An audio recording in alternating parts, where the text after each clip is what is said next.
વિદ્યુત ભાર અને વિદ્યુત ક્ષેત્રના ત્રીજા ભાગ ઉપર જઈએ આપણે. આગળ બે વિડીયો પોસ્ટ કરેલા છે આ ચેપ્ટરને લગતા. આ ત્રીજો ભાગ, ત્રીજો વિડીયો છે. હવે જોતા જઈએ આની અંદર કઈ રીતે આની ગોઠવણ થાય છે.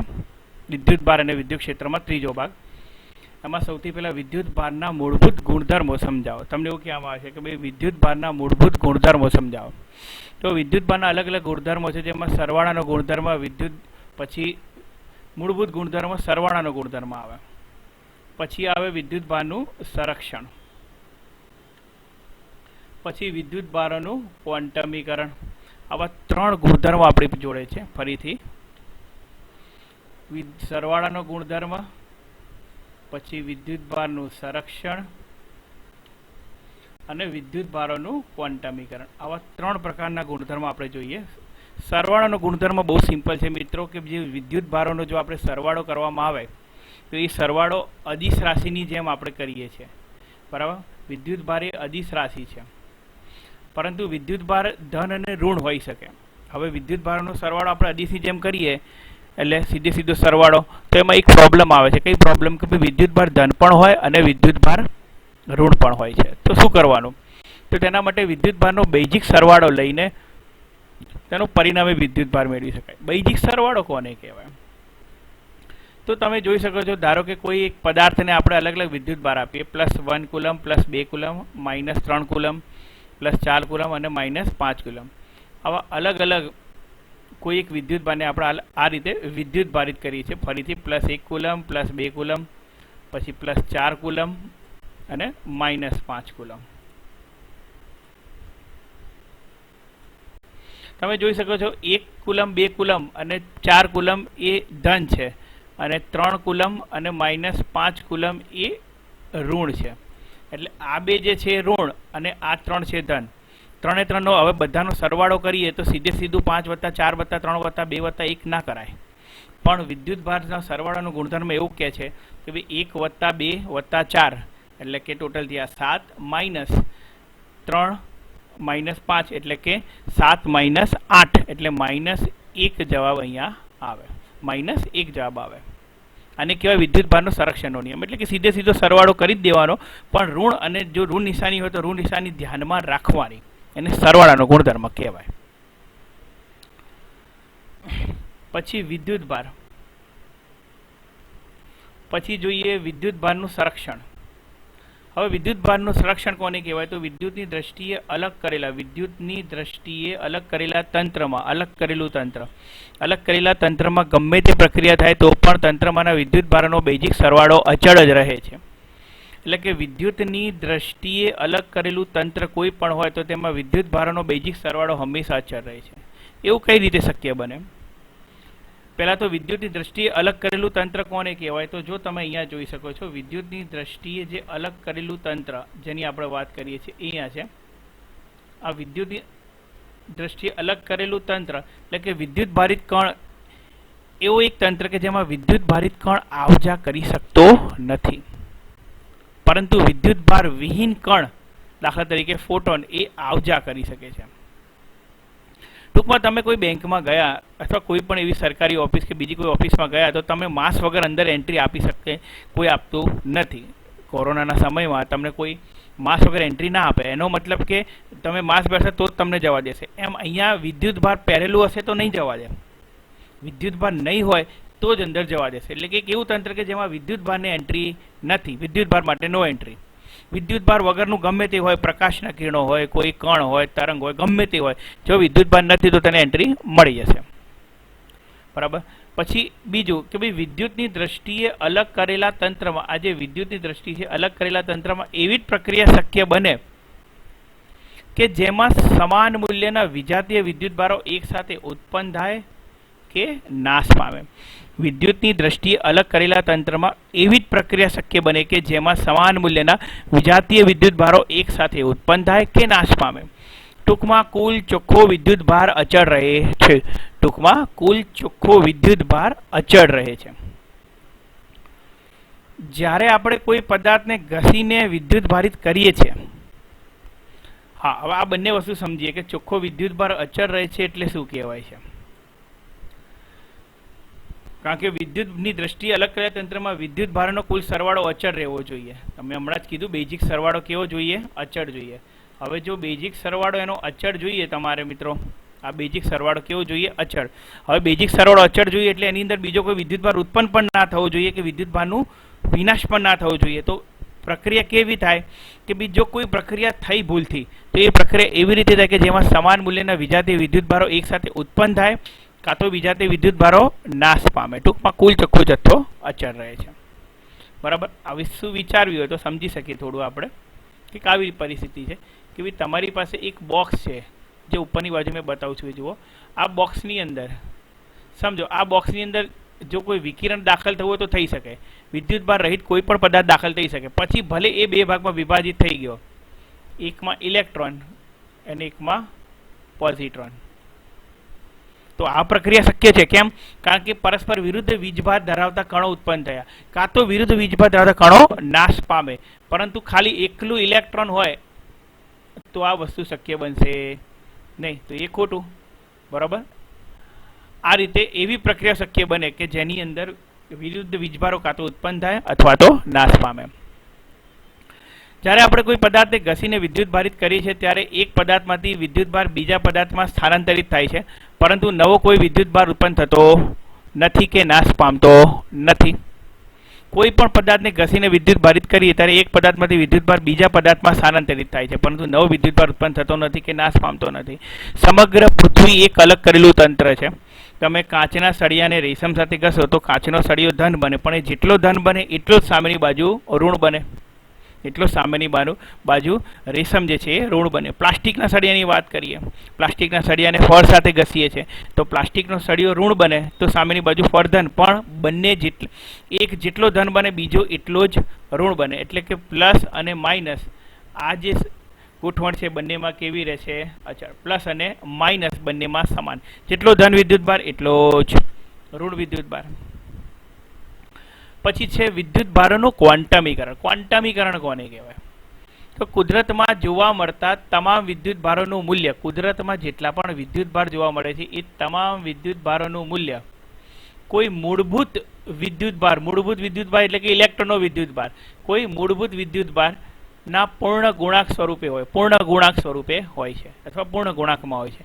તેને કહેવાય છે વિદ્યુતભારોનું ક્વોન્ટમીકરણ. Q બરાબર પ્લસ ઓર માઇનસ એની, જ્યાં n એટલે પૂર્ણાંક સંખ્યા એટલે કે કાં તો પ્લસ ઓર માઇનસ 1 હોઈ શકે, 2 હોઈ શકે, 3 હોઈ શકે, 4 હોઈ શકે, આવી કોઈ પણ સંખ્યા હોઈ શકે.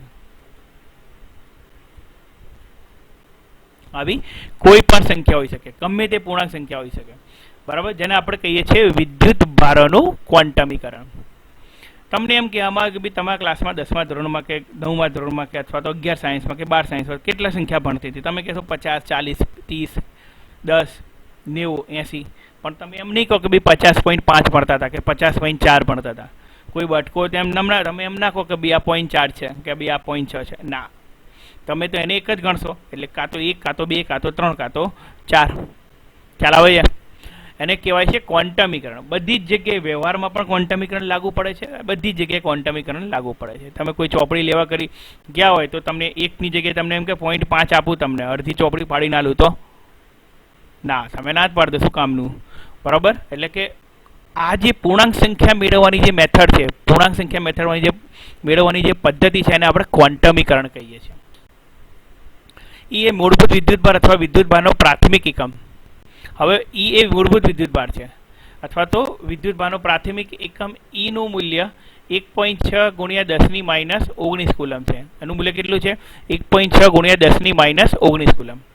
પદાર્થના મૂળભૂત કણો પૈકી પ્રોટોન અને ઇલેક્ટ્રોનનો વિદ્યુતભાર હંમેશા એના પૂર્ણ ગુણાંકમાં જ હોય છે. મૂળભૂત કણોમાં જે પ્રોટોન ઇલેક્ટ્રોન છે એ હંમેશા એના પૂર્ણ ગુણાંકમાં જ હોય. એટલે કે પ્રોટોન અને ઇલેક્ટ્રોનનો વિદ્યુતભાર સમાન જ છે. કેટલો? 1.6 ગુણ્યા 10⁻19. અને બીજું મિત્રો તમને ખાસ કહું કે આ જે મૂલ્ય છે 1.6 ગુણ્યા 10⁻19 એ લઘુત્તમમાં લઘુત્તમ વિદ્યુતભાર છે. ક્વેશ્ચન પર પૂછાયેલો છે કે ભાઈ લઘુત્તમ વિદ્યુતભારનું લઘુત્તમમાં લઘુત્તમ મૂલ્ય કેટલું? તો 1.6 ગુણ્યા 10⁻19. આના કરતાં નાનું મૂલ્ય મુક્ત અવસ્થામાં મળી શકે નહીં. આ લઘુત્તમ મૂલ્ય છે. બરાબર, યાદ રાખજો લઘુત્તમ મૂલ્ય છે.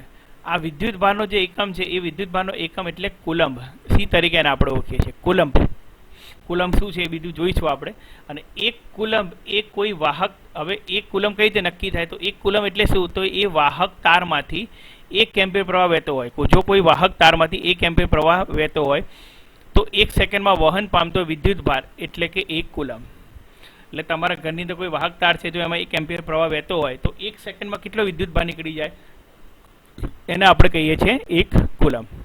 બરાબર, ટૂંકમાં આ છે તમારું વિદ્યુતભારનું ક્વોન્ટમીકરણ. આટલી વસ્તુ તમારે યાદ રાખવાની. ક્યુ બરાબર એનું મૂલ્ય 1 2 3 4 up to dash dash, plus or minus ગમે તે હોઈ શકે. વિદ્યુતભાર આગળ જોઈએ એ પ્રમાણે ધન પણ હોય અને ઋણ પણ હોઈ શકે. બરાબર, આમાં લઘુત્તમ ઇલેક્ટ્રોન જો વિદ્યુતભાર છે તો ઇલેક્ટ્રોનનો વિદ્યુતભાર અથવા પ્રોટોનનો વિદ્યુતભાર એ 1.6 × 10−19 મૂલ્ય ગોખી જ નાખવાનું છે તમારે. બરાબર, હવે નેક્સ્ટ પ્રશ્ન ઉપર જઈએ. કુલમ્બનો નિયમ. કુલમ્બનો નિયમ સમજાવો. બે બિંદુવત વિદ્યુતભારો વચ્ચે લાગતું બળ સમજવા માટે કુલમ્બનો નિયમ આપણા માટે મોસ્ટ ઇમ્પોર્ટન્ટ છે. ફરીથી, બે બિંદુવત વિદ્યુતભારો વચ્ચે લાગતું બળ, જેમ કે પહેલા તો બિંદુવત વિદ્યુતભારો કોને કહેવાય, જેમ કે આ Q1 Q2 બિંદુવત વિદ્યુતભારો કોને કહેવાય? તો જ્યારે બે વિદ્યુતભારોનો રેખીય પરિમાણ તેમની વચ્ચેના અંતરની સાપેક્ષે, જ્યારે બે વિદ્યુતભારોનો રેખીય પરિમાણ તેમની વચ્ચેના અંતરની સાપેક્ષે ખૂબ નાના હોય, આ શબ્દ યાદ રાખજો, પરિમાણ ખૂબ નાના હોય ત્યારે તેમના પરિમાણ અવગણી શકાય અને વિદ્યુતભારોને બિંદુવત વિદ્યુતભારો તરીકે ઓળખવામાં આવે છે.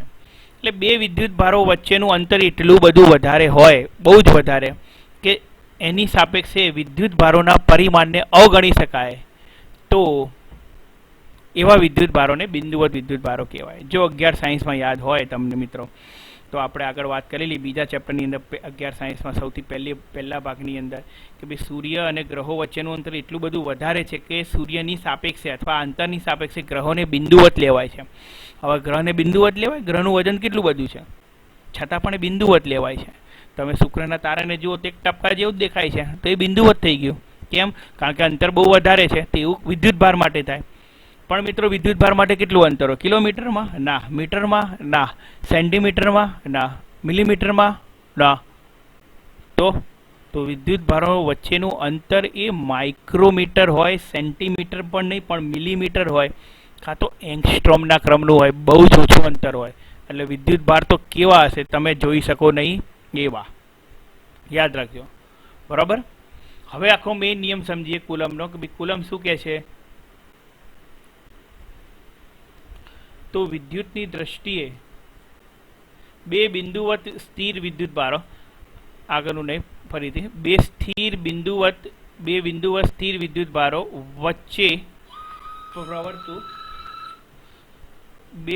સ્થિર વિદ્યુતભારો વચ્ચે પ્રવર્તું વિદ્યુત બળ એ વિદ્યુતભારોના મૂલ્યોના ગુણાકારના સમપ્રમાણમાં અને તેમની વચ્ચેના અંતરના વર્ગના વ્યસ્ત પ્રમાણમાં હોય છે. બે બિંદુવત વિદ્યુતભારો વચ્ચે પ્રવર્તું વિદ્યુત બળ એ તે વિદ્યુતભારોના મૂલ્યોના ગુણાકારના સમપ્રમાણમાં અને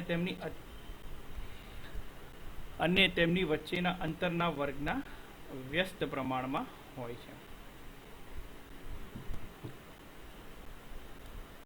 એટલે બે બિંદુવત વિદ્યુતભારો વિચારીએ આપણે, Q1 અને Q2. બે બિંદુવત વિદ્યુતભારો છે Q1 અને Q2. આ બંને વચ્ચેનું જે અંતર છે એ ધારો કે R છે.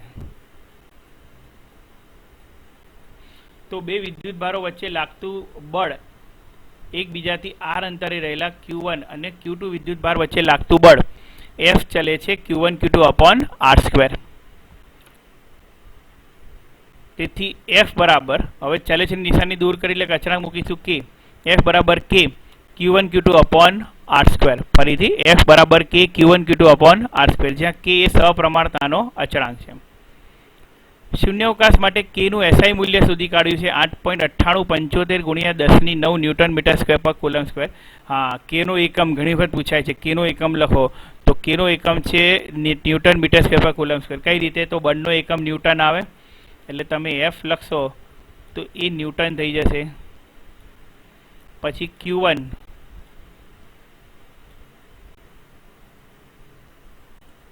હવે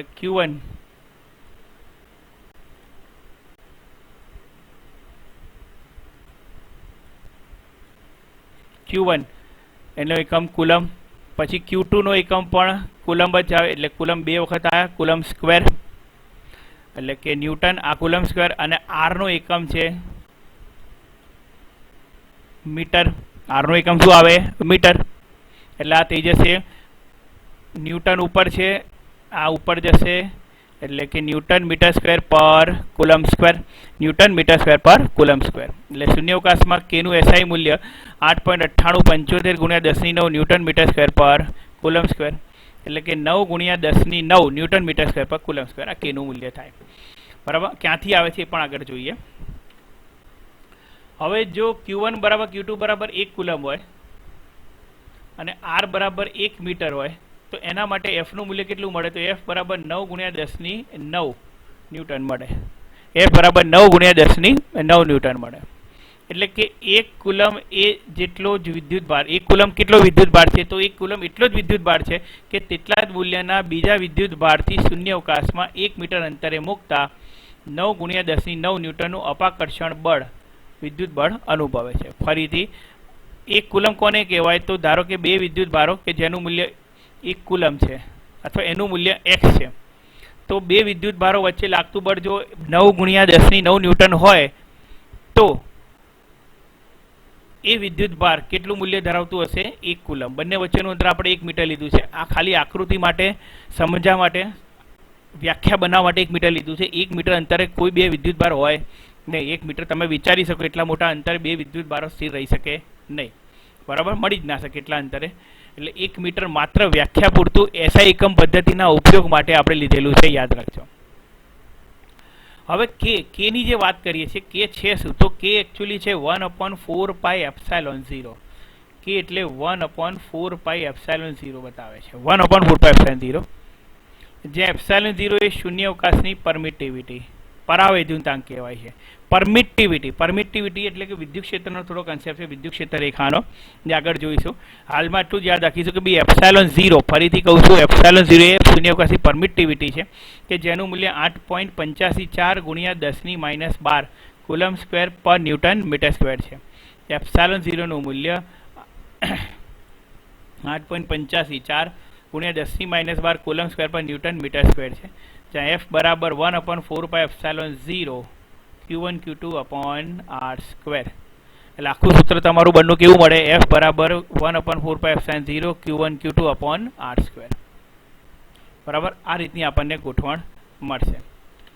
આ પ્રકારની ગોઠવણ આપણને થાય. આ તમારા બે પ્રશ્નો આપણે ચલાયા. હવે આગળનું જે કન્સેપ્ટ છે એ ચોથા વિડીયોમાં જોઈશું. બહુ લાંબો કે મોટો વિડીયો હું નથી કરતો. બરાબર, કારણ કે વચ્ચે વચ્ચે થોડી ઘણી પ્રોબ્લેમો આવે છે વિડીયોની અંદર, એટલે આને અત્યારે આપણે સ્ટોપ કરીશું. બરાબર, એકવાર ઝડપથી જોઈ લો આ વસ્તુ અને પછી આપણે ચોથા વિડીયોની અંદર મળીએ, ચોથા ભાગની અંદર, કે જેની અંદર આ કુલમના નિયમનું આપણે સદી સ્વરૂપ જોઈશું.